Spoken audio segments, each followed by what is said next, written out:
This is a Cycling Over 60 podcast, Season 2, Episode 25, The Impact of Our Example, and I'm your host, Tom Butler.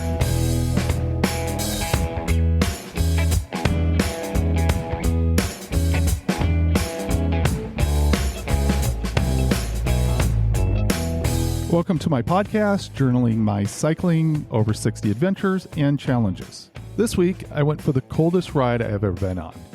It was 20 degrees out, and I know a lot of people have done colder than that, but for me, it was something that I had to prepare for. There was very little wind, so that helped, but as I rode, it got dark, and I felt like the temperature dropped slightly. I rode about half of the 20-mile ride in the dark. The trail I was on is very safe at night, in my opinion. It was clear, and there was very little snow on the trail that I used. There were a couple of bridges that were a little bit slick.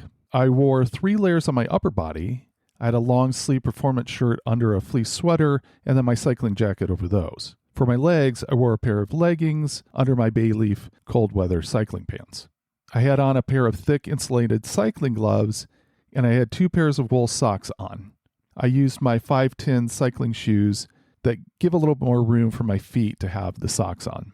I did bring some electric hand warmers, but I didn't end up using them. Had my ears covered and a beanie under my helmet, and also I used a face mask. I started out with a goal of 30 miles because I need to make up for the week I was sick in order to stay on a 10-mile-a-day average for the year. All in all, the ride wasn't too bad.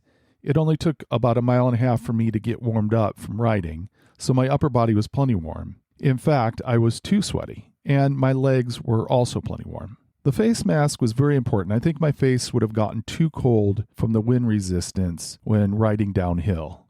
My hands were okay, but a little on the cold side. I pulled my fingers in my gloves from time to time to warm them up. I think I would have been better off with mittens and not gloves. But my feet were really cold. I certainly didn't have the right solution for keeping my feet warm. I ended up turning around at 10 miles because I was concerned about how my feet were feeling. They started to really hurt with about 7 miles to go. When I got home, my wife felt like I probably had mild frostbite based on the appearance of my toes. I'm not sure that was the case because they never really burned like I would expect frostbitten toes to feel. But the truth is, I don't have great circulation in my feet, and my toes are always a little numb. However, I truly don't believe that they were severely injured from the ride. But I don't want to experience that again. One of the things I learned was that the nozzle of my water bottle freezes in 20 degrees. I would have to bite down on the nozzle to break the ice before I could get any water out. I went out a couple of days later to try and do something better for my feet. Someone had recommended wearing a plastic bag over my feet to stop the wind since my shoes are meant to let air through. I also put disposable toe warmers in my shoes. My feet were in much better shape, but I couldn't really tell if it was what I tried or the fact that it was 35 degrees out. The temperature and the fact that the sun was out for part of the ride was a huge difference, so I don't really think I learned anything about riding in colder weather. I did buy some Rock Bros winter boots to go over my shoes, so I'm very interested in seeing how that goes. And I do think I will use the toe warmers if it is below freezing. For me, all of this experimentation is part of the fun.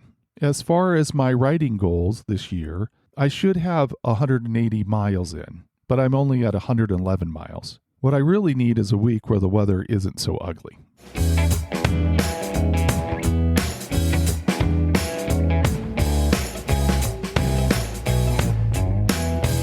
I got some fun news at the beginning of this year. My daughter, McKenna, has decided to start training to do the STP. She also has her sights set on doing a triathlon. That was a big surprise, and it got me thinking about the influence we have on those around us, especially our kids. So I asked McKenna to come on the podcast to discuss how she has been influenced by my choice to start riding to get fit. Here's our conversation. I am joined today by McKenna Miler. Welcome to the podcast, McKenna Miler. Hi. I have had Garen Miler on the podcast a couple times, and he's my son-in-law. So I am now talking to McKenna Miler, his wife. So obviously, that's my daughter. I never thought you were going to be on the podcast. Are you kind of surprised to be coming on? I mean, I made a decision, and when I made that decision, I was kind of hoping, if he's interviewing my husband, hopefully my dad will want to talk to me about something. Yeah, it's true. You are my actual child. So I should want to talk to my actual child. True. The focus of this episode is about how we are an influence. Those of us have made a decision to get healthy, to use biking as a way to get healthy, about how that is an influence to those around us. And so that's really why, as my daughter, I wanted to have you come on. And I'm going to start out the way I start out a lot of times. What is a memory about biking that you have as a kid? Yeah, I feel like the first one that always comes to mind that I talk to a lot of people about as just a childhood memory, a core childhood memory. I really loved when we would ride our bikes to the Buckley Library. And it was never that far, and we'd only go, like on sunny days. But for a while, we were going like once a week. And we would, get whatever books I wanted and bring them back. And I have so many fond memories of just summer days and just like, okay, we're going to go down to the library.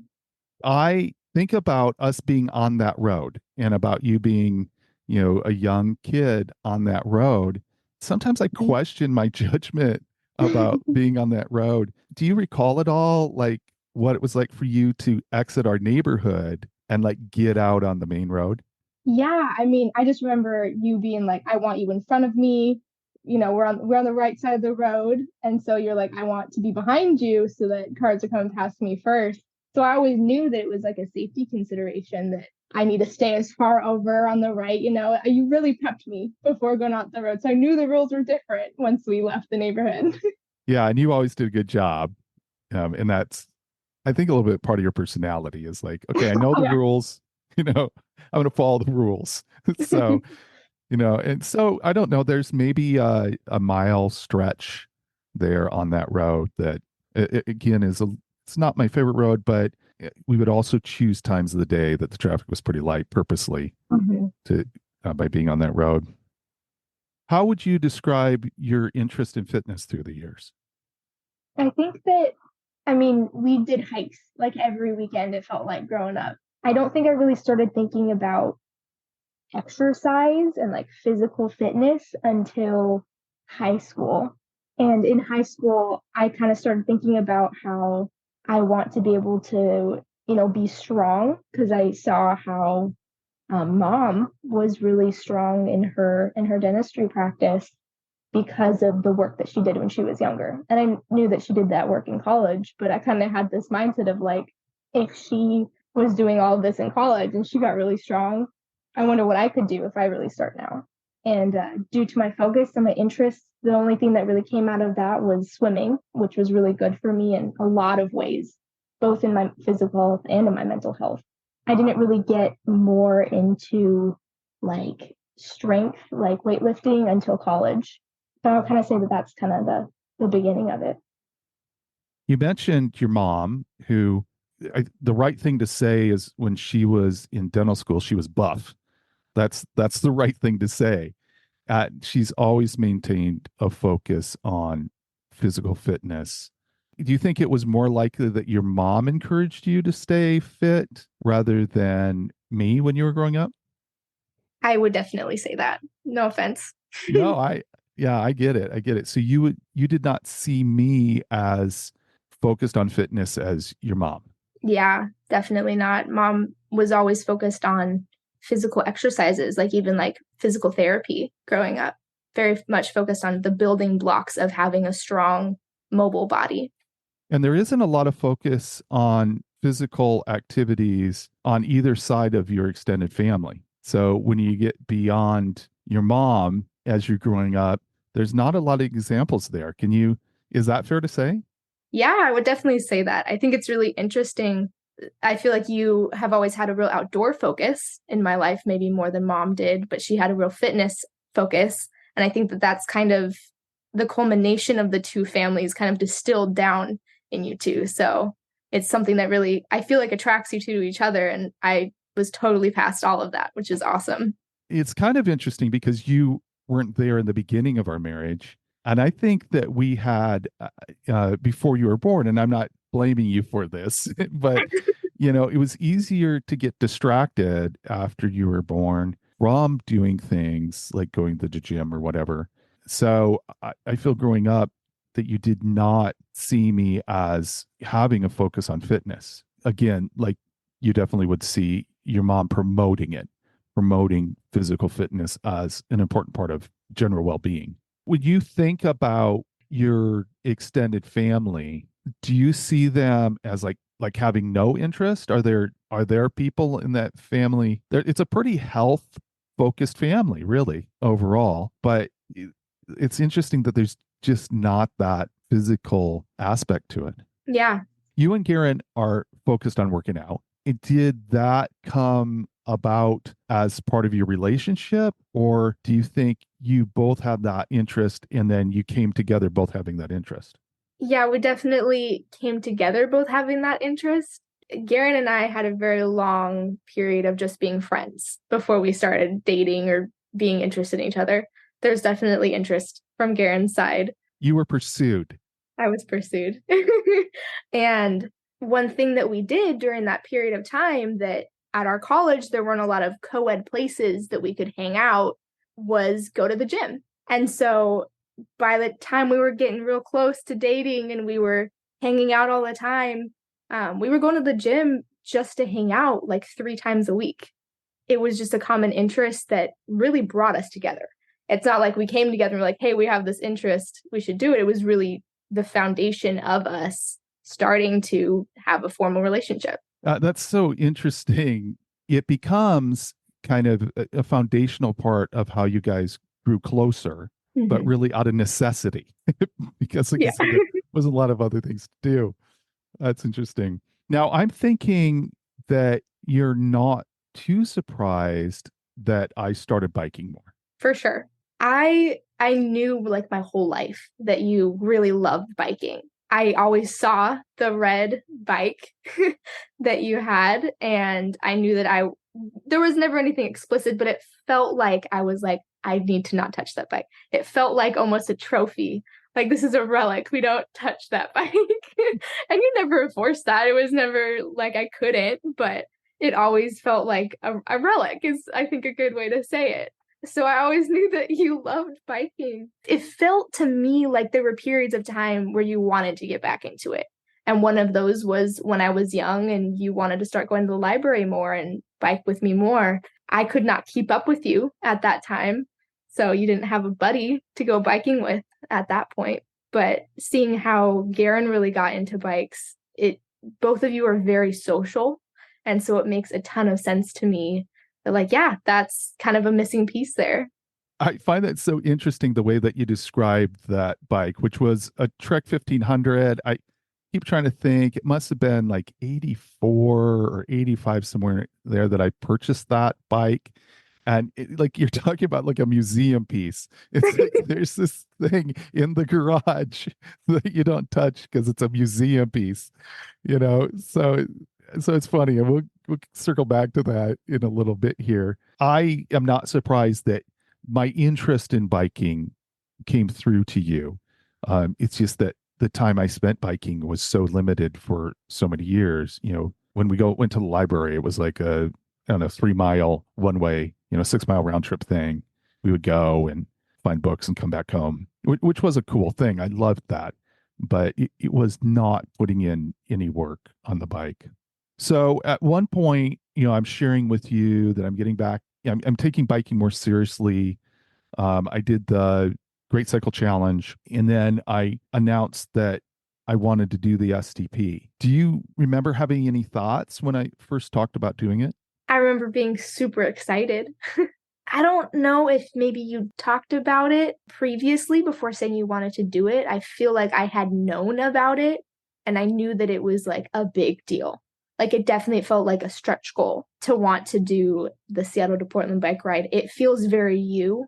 You talk about all the time how you would have loved to just get a motorhome and like drive around the country, because I was homeschooled when I was younger.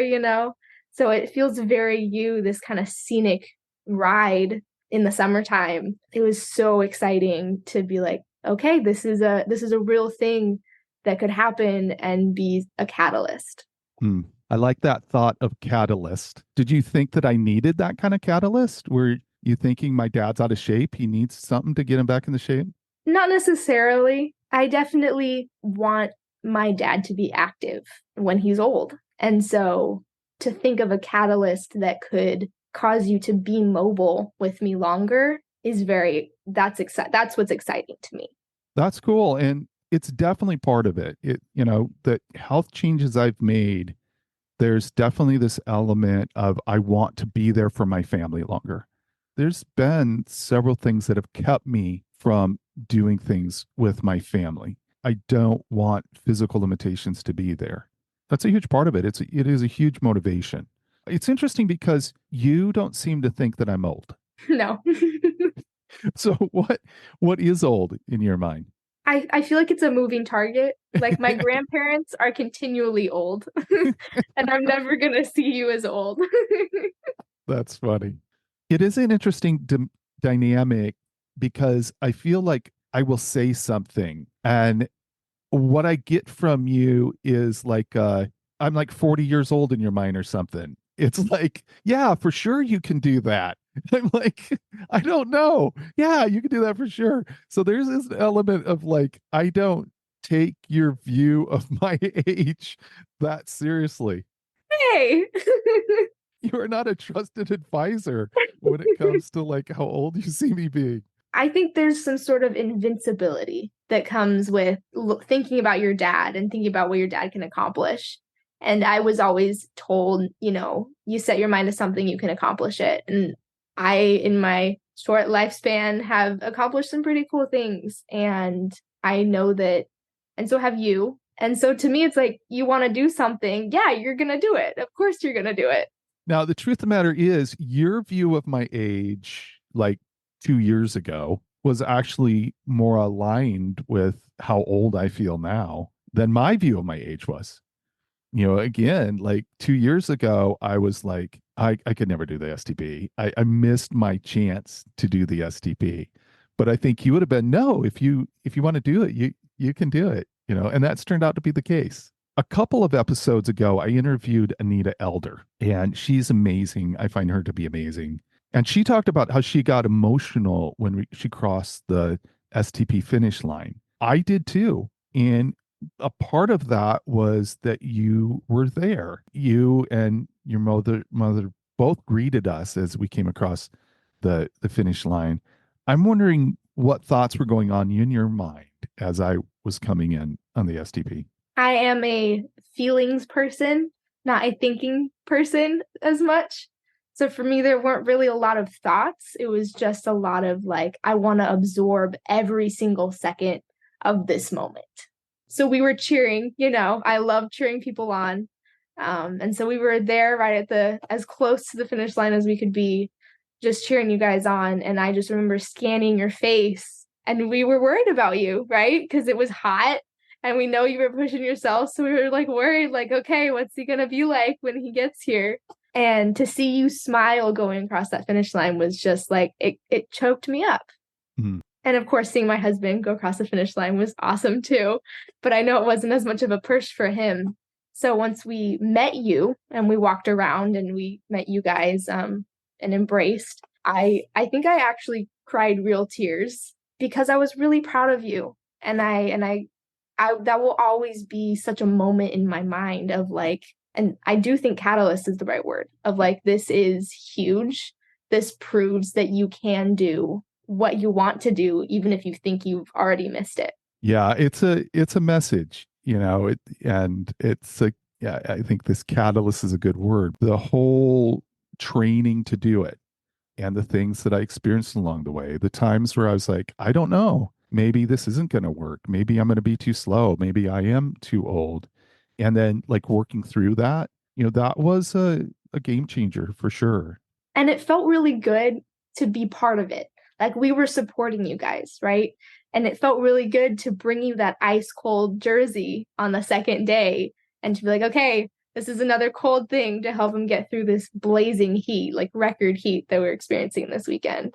So it was a source of pride of like the family coming together. I described this on a previous podcast, but for people that haven't heard that part, it was hot. I think it was over 100 degrees. Mm-hmm. And I was feeling it. I don't really do that well in the heat, and I was really feeling it. And I had left a jersey behind that I'd wore the day before.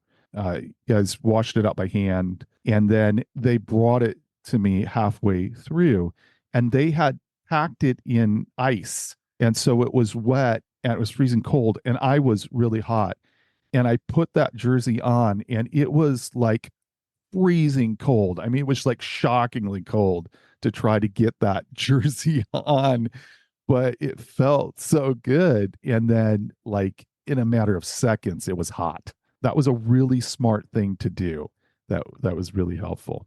So I make the announcement that I'm going to start training for the STP, and then Garen surprised me, when he was like, "I'll do it with you," and it was a great surprise. Can you talk about him making a decision to do that? Had you guys talked about that first, or had he pretty much made the decision without really you guys talking about it? If there was discussion, it wouldn't have been much. It would have been like, yeah, for sure, do it. He's the kind of person to just hop on things and just do them last minute and spontaneously. And this was months in advance. And knowing how well you two get along, it was like, yes, absolutely. Like, it was kind of like, I want you guys to bond in that way. You can be motivation for him, and you guys can draft off of each other. So that's going to be huge in training and on the actual ride. So I don't know if we even really discussed it. He told me before he told you, but it was just like, yeah, of course, that's awesome. And so I think he would not have considered doing it. Maybe he would have over time. But I think it was a situation where me doing it kind of really opened his mind up to that, to that as an option. For sure. I remember, us doing the ride on my birthday, my 60th birthday. We went 60 miles, which at that point was the longest ride I'd done in a long time.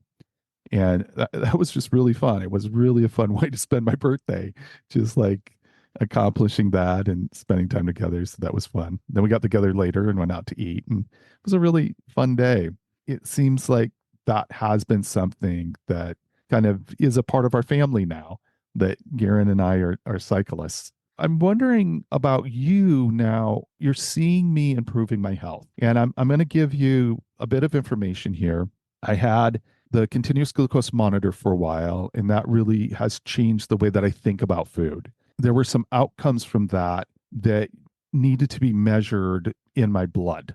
And so I went in and had some lab work done. There's a few of those things that I wanted to share with you. As an observer of me kind of working on my health, I'll share these things with you. So the first thing is that I'm probably now, so I'm hovering around 203 pounds. I'm trying to get down to 200. I'm probably now lighter. I probably have less fat right now than I ever have had in your entire life. Mm. I don't think you have ever seen me with less fat than I have now. Do you see that when you see me? Are you like, this looks different than the dad I grew up with, or not really? I feel it when I hug you. Mm. I don't really see a difference. We've talked about this kind of my whole life, but you don't really put on fat in one specific place. So you shrink as a whole. So it's not something that I can really see, but I definitely experience it when I hug you. Yeah, that's interesting. I don't know how much more that will change. It seems like I've shrunken down like the fat from my back and my shoulders and my neck and all of that. And now it's just like belly fat. And so we'll see. It'll be interesting as I get leaner if that will change much. I think the only thing that I've really seen, and I have to think back to photos of like when I was a kid. And I remember back in high school, I saw a photo of you when I was like 3, and I was like, oh my word, his neck is so wide. And so like looking at you now, your neck has a curvature to it that I never really notice unless I look back at photos. Yeah. Which I think is really an interesting, very actually visual thing. One of the things that lab showed is that my A1C is 6.3. So that was really disappointing because the last time I did it in October, it was 6.4. Now there's this weird dynamic that they changed the test, and I can't find out how they relate, but at the same time, my A1C did not come down as far as I was hoping it'd come down. The continuous glucose monitor showed that what would be equivalent to my A1C was running about 6. That's what I was hoping for. So 6.3, it keeps me, below that diabetic diagnosis, type 2 diabetes diagnosis, but it's still high. But since I've been doing some studying, then insulin levels are important. And so my fasting insulin is actually very good. The people that look at this from a perspective of metabolic function want you under 15 for your insulin score. And I'm at 7.9. And they really like a level about 5. So that's like optimal. So I really like that. I would love to know if that's changed, because if I'm maintaining a 6.3 A1C, but my insulin levels are much lower for that, then that's really good news. For me, it's possible that all these changes, the weight loss and everything, has modified my biggest risk factor, which is my level of insulin. So that's really good news.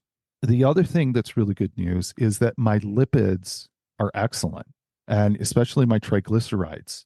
So I have increased the amount of fat I've been eating since I changed what I'm doing. So I was somewhat nervous about that, but they're excellent from that level of risk.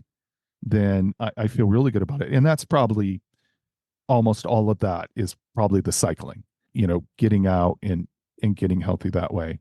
And then the final thing is that there's a liver enzyme test that they do, an ALT, and that looks really good. Again, I'm not really sure what that means. If it looks better than what it did before, I don't have pre and post. But what it does say is that from that perspective, from a fatty liver disease perspective, a non-alcoholic fatty liver disease perspective, then my risk looks really good. Right now, as I'm looking at these lab results, the biggest thing is that I'm catching what was a growing metabolic disorder. I'm either catching at the right time, or I'm actually, what I believe is I've actually done some things to reverse some of that metabolic dysfunction. That puts me in a much better place for the future. So as you hear kind of that information, I'm wondering what impact that has on you as my daughter. I mean, it's great to hear, of course. It is taking not necessarily a large load, but it is taking a load off of my shoulders. It feels like I'm lighter, not only to hear that your health is improving, but to hear that you're having results from what you're doing, and how encouraging that is that what you're doing is working. So it's not that you're trying these things and you're limiting your diet and it's not doing anything. Like, you are seeing major improvements in very tangible ways. And that's so exciting for you, having followed you on this past year plus journey of really trying to shift things up. Diet has always been a focus in our family. You grew up as a vegetarian. I think you're still mostly eat as a vegetarian with some fish thrown in. And it has typically been your mother who has been promoting different food choices. What do you think about my new food choices? I think they're very restricted, and I think that you're really strong for keeping up with it. To be honest with you, I don't know a ton of details. I just know that when I'm looking for restaurants to go to, even like Thai food, the best food on the planet, you can't have most of that. So I know that it's very calculated. I know that you're making very intentional decisions about what you're eating. And I know that if I was trying to change my metabolic function, I would want to have very specific things that I'm focusing on and that I'm measuring. So I think the diet, not just for a diet's sake, not just for like to do a keto or a paleo diet, but to have specific metrics that you're following up with, tracking your insulin levels, your glucose levels. I think that that's what makes it not sound crazy. It is pretty crazy. And like not eating Thai food, that's a big deal. It's a big deal. I mean, that's like my go-to food. And I don't know what to do about it. Like I remember not eating donuts, and that was a big deal. I love donuts. And now I'm like not eating Thai food. It's like terrible. Yeah. I mean, I feel like Thai food's a way bigger deal than donuts, but that's from Yeah. my experience growing up where I had Thai food way more than I had donuts. Yeah, yeah. Does it inspire you to eat better? Do you think like watching the way that I eat inspires you to eat better, or is it just inspiring you to go out to good food when I'm not around? I think that it inspires me to focus on what I'm focused on. I don't think that my body's needs are anywhere close to where your body's needs are.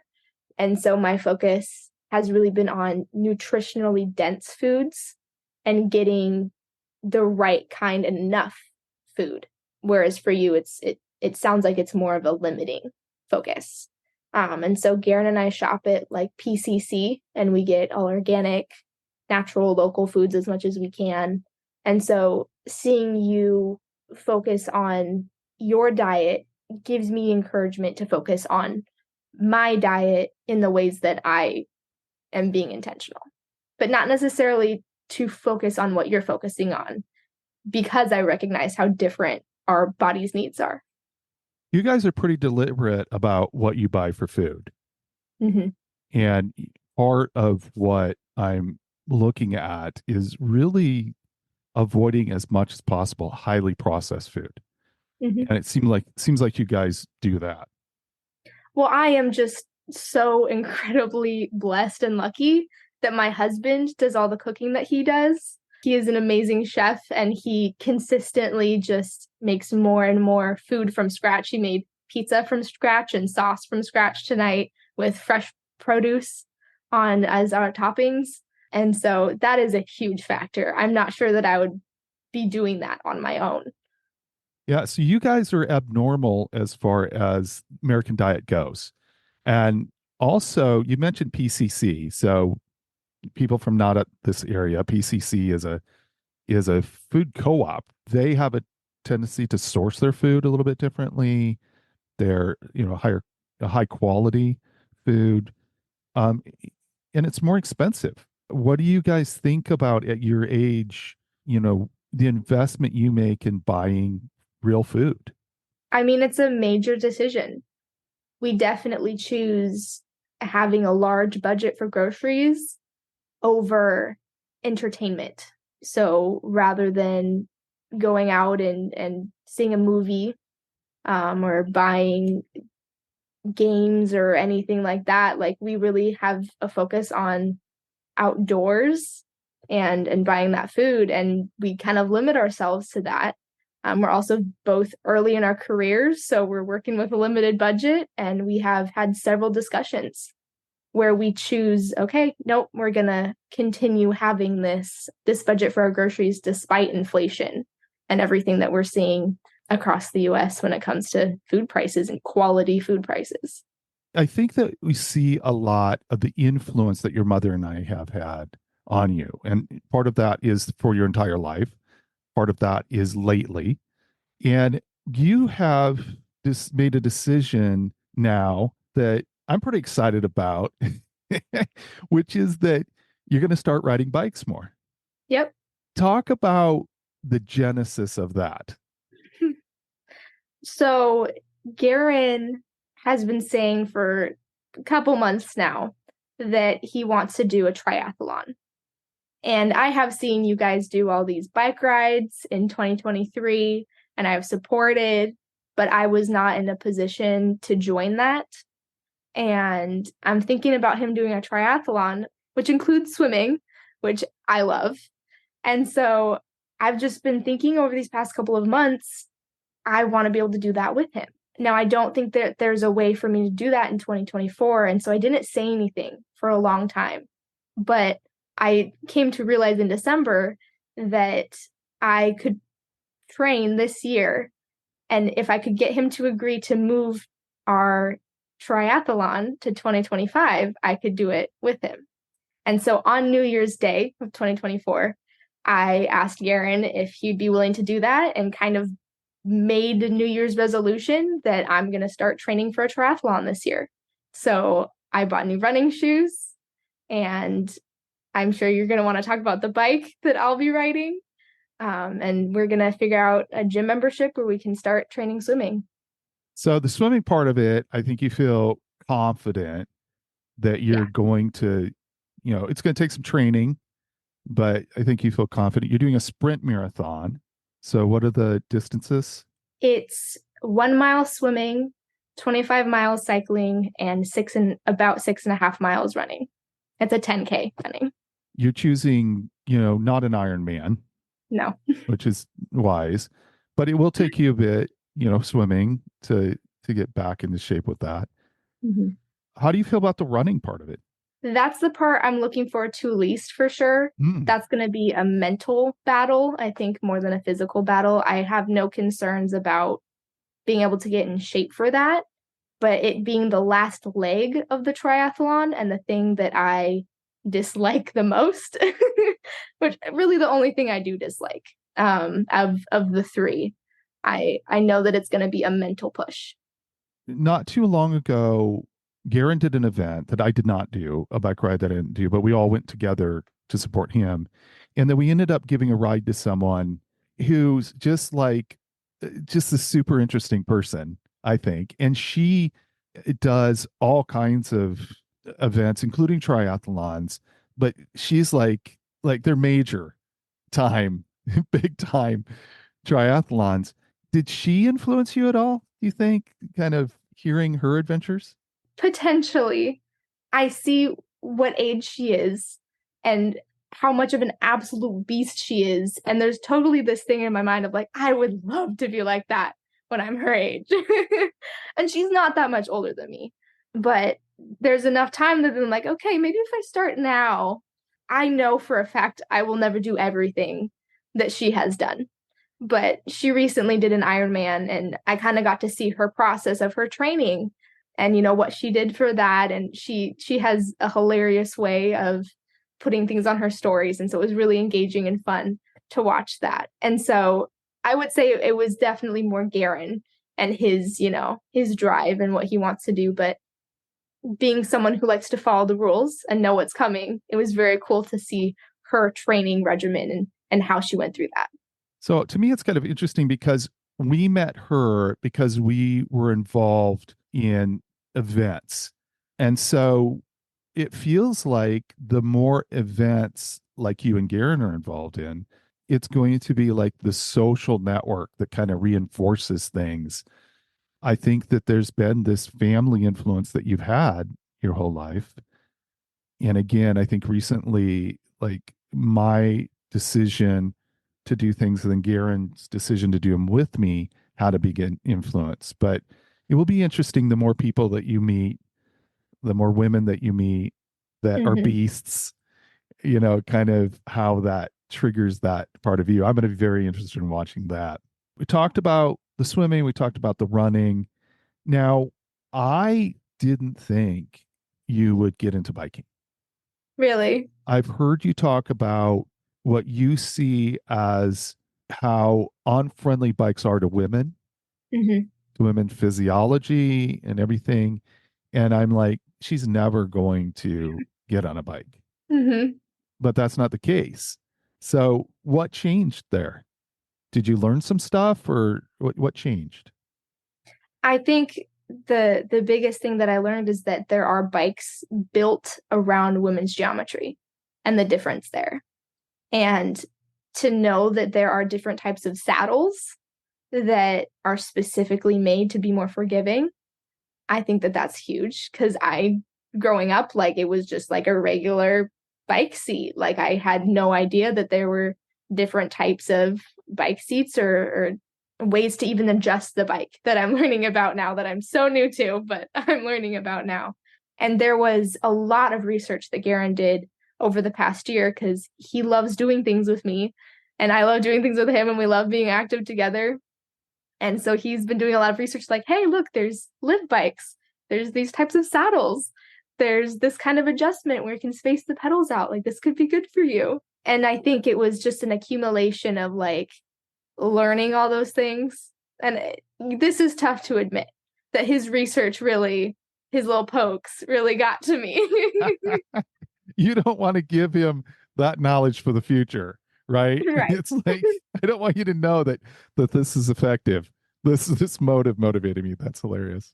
That being said, knowing that there are options and knowing that even we have a bike shop in Seattle, Free Range Cycles, that's women cyclist focused, is really encouraging.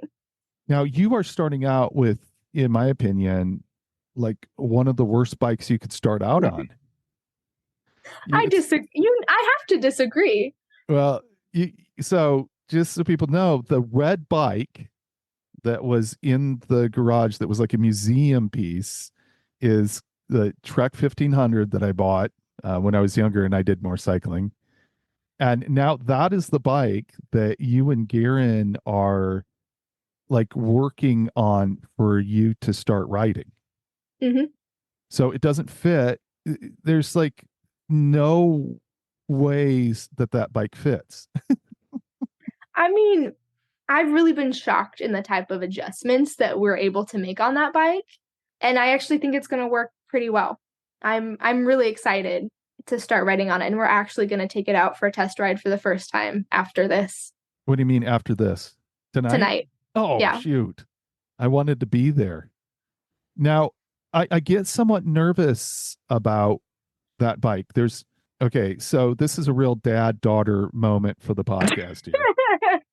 So you're not used to clipping in on a bike, and you've got cleats, right? You've got shoes with cleats. You're going to be clipped in, and that makes me nervous. Like you're going to be going out on the city streets and you're going to be clipped in. When you come to a stop, you need to be clipping out before you stop the bike's momentum. Okay. Do you have that in your mind? Like, I want to clip out before this bike comes to a stop. Yes, I now have that in my mind. Is tonight going to be the first time that you're riding a bike where you're clipped in? It may not be. The main point of testing tonight is to test the saddle that we're renting. So I may just ride regular pedals. Did he put regular pedals on it? I don't remember what he did. I would feel better if you were riding regular pedals. Well, I'm coming to the end of my saddle renting, and so I do need to try out the saddle before which is a cool thing. The shop gives you a saddle and you pay a fee, and then if you find out that saddle doesn't feel right, then you go swap it, and then eventually that fee gets built into buying the saddle that you feel works best for you. So that's a really cool thing, and I'm glad you're doing that. But you do need to practice just getting in your head the fact that you need to unclip. So I don't want you to fall over. Well, thankfully I won't be going out alone. Yeah. And we have very nice bike lanes. So yeah, it's true, but it's a different thought process, clipping out. Okay, I've harped on that kind of at a good dad level of harping. The other thing is that bike is too long for you. So we're changing the gooseneck attachment for the handlebars to be much shorter, and we've moved the saddle or the seat all the way forward. So as far as I understand, you want to have a 90-degree angle between your arms and your torso, and we have been able to achieve that with plenty by changing that configuration. Yeah, your geometry and my geometry are very different. Your legs are almost as long as my legs, I think, but your upper body is much shorter than mine. And, there's going to definitely have to be some adjustments in that. So there is an element of being out on that bike tonight that is, it's not going to feel the best. Right. And the idea is that this is a temporary bike and that I will be riding it on STP this year, but there will be a different bike coming that I will ride the triathlon with. So there's another element to riding that bike. That bike was a decent bike when I bought it. The shifting is on the down tube. I don't think you've ever had that kind of a shifter. No, I have not. I don't have a ton of practice shifting either. I haven't ridden a bike that you shift on in probably a decade. So, there's an element of getting used to not just shifting, but reaching down in Yeah. time to shift. And so, if you're coming around a corner and going up a hill, then you've got to be thinking ahead of time of shifting. Yeah, I think it's a good thing that I'm not riding with you on your first ride because I think I'd be shouting out instructions. You'd probably be more distracting than helpful. What? I'd probably crash. Downshift, downshift. Oh, whoops, bam. That's part of the reason why we want to start now, is because we Yeah, want to figure these things out and figure out if we do need to buy me a bike, we can, hopefully we'll have enough time to be able to do that. that's very smart. I like that. And then you have been concerned about saddles, and we talked here a bit about Mhm. renting the saddle. Mhm. Do you feel like you've talked to enough women that have said you're going to be able to find a saddle, or are you very much getting educated about saddles? I'm very much being educated. I haven't talked to a ton of people. I am very used to figuring out, what works for my body. And I don't feel like my body type fits a lot of other people. Hmm. So it hasn't even really occurred to me to talk to a lot of other women. They gave me their highest recommended one at the free range cycles from their library. Just sitting on the bike felt good. I haven't ridden a bike with a chamois before, so I know that that's going to change the experience quite a bit. Kind of going for more of a trial and error on the saddle at this point. There's another element to you cycling, which I think is going to be kind of interesting, and that's you were born with fused vertebrae in your neck. Hmm. And so I'm wondering kind of flexibility and stuff. I'm wondering if have you thought about talking to someone about that, a physical therapist or somebody about, hey, what should I be thinking about as far as this particular aspect of my body? I haven't thought about talking to someone physical therapy wise for my neck. I know that chiropractic is really important for me. And part of that is that I love the chiropractor I go to, and he's so much more than just a chiropractor. He knows so much about the human body. I think that I've learned over the past kind of since in college how I need to really focus on my posture and how I need to hold my neck and what muscles I need to strengthen, particularly in my mid to lower back, to pull my shoulders back and down. It's my C2 and C3 right at the base of my neck, at top of my shoulders that are fused. So, and you can feel it. I remember being able to feel this bump in my neck, and I never knew what it was until I got that X-ray. And it's like, oh, okay, that makes sense. It's definitely been years of me kind of learning from different types of doctors, what I need to do. And now that I have this goal, to me, it feels like it's more implementing what I've learned and then adjusting from there as I feel pain in different places. Yeah. I want to go a different direction now. You are a product designer. Hmm. And one of the things that I'm really interested in is as you start biking, I want to see some product design insights that come from your biking. Do you think about that at all? Do you think as you get into biking, there's going to be things that you're thinking about materials or design or anything like that?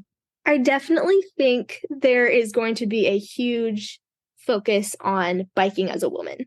And maybe this is something that maybe should be adjusted. This is something you can do. It's absolutely a mindset. The problem solving product designer mindset is absolutely a thing. Um, there's a mathematical aspect that I will not be thinking about. I'll be thinking more about ergonomics and aesthetics and functionality more than specs, maybe. That might not be the right word, but more than bike parts. It'll be more of like attachments and accessories, I think, kind of thing I'll be focused on. Yeah, it'll be interesting kind of what comes out of that. Do you think that free range cycle is going to be like a resource for you? Do you see it as that kind of thing? I do, yeah, for sure. That's going to be very interesting. I'll be interested to go check that out someday. The one thing that we haven't talked about is like getting your mom out on a bike? Yeah, it was so interesting when we came over, like it must have been the second day, like the day after, or even the same day. I think we were driving home that day, on New Year's Day when I said I was gonna do the triathlon. And mom just kind of sits back and says, wow, I've seen my entire world just change in front of my eyes. She's in her mind, she's like, okay, my whole family's doing the same thing. I guess I need to as well. Yeah, I think a switch has totally flipped in her brain.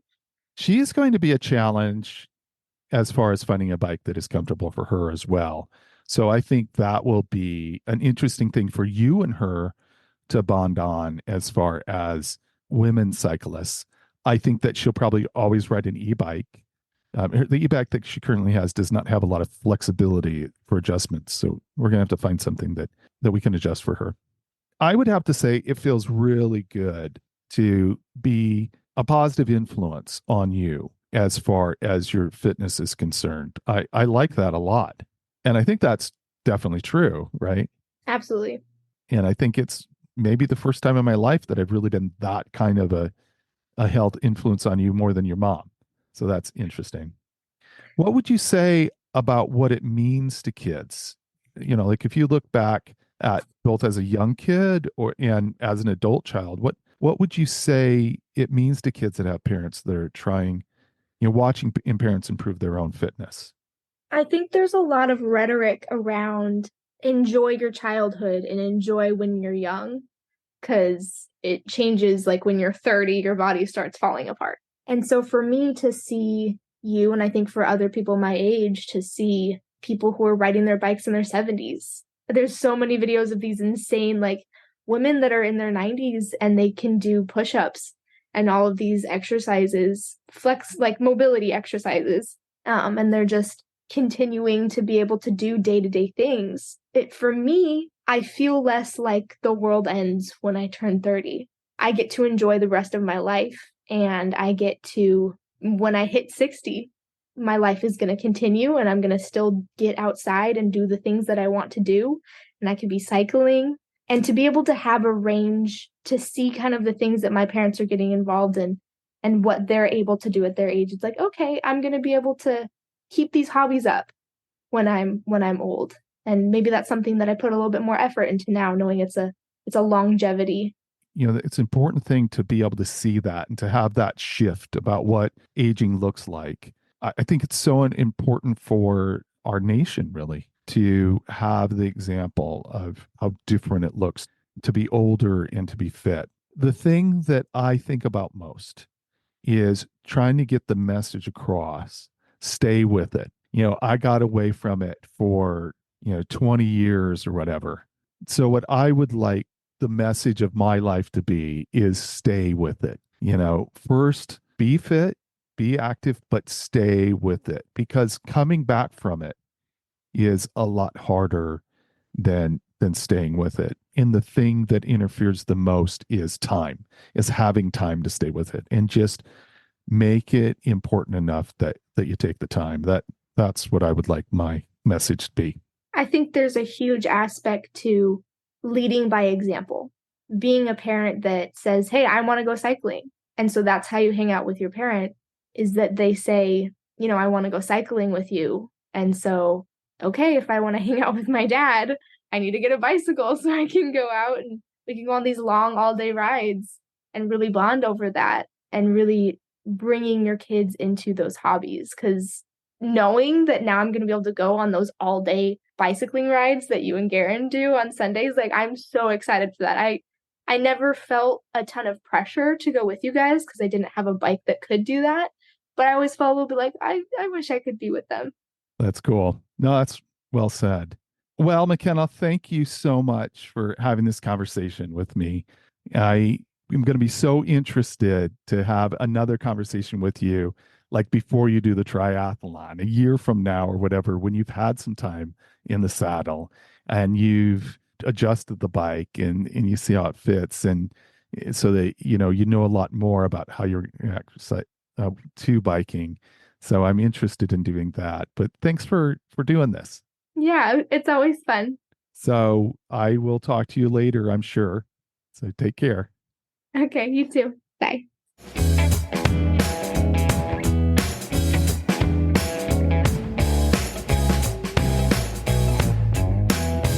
As I mentioned, it feels good to have that kind of impact on my daughter and her husband. It is hard for me to remember the mindset I had in my early 20s, but I do know it is easy to think you are done taking on physical challenges when you hit 30 or 40, unless you have a role model of someone who is active later on in life. It's fun to think about having McKenna along on training rides and also on the STP. Honestly, for some reason, I'm hoping that I have to struggle to keep up with her. That will be really fun to see her get stronger than me. It's funny that I worry about her crashing more than I worry about myself or Garen. It isn't that I feel she is less competent. It's far from that. It's just that I would feel so responsible if she ends up getting seriously injured from cycling. I am really motivated to stay with my efforts to regain my health, knowing that my family is watching and getting inspired by my choices. I would love to hear about your experiences riding with your kids, if you have done that. Have you felt like you have been a role model to younger people? I hope you are off to a great start to a new year of cycling adventures. Keep on the path to better health while enjoying the great outdoors, even if the outdoors is a little cold. And remember, age is just a gear change.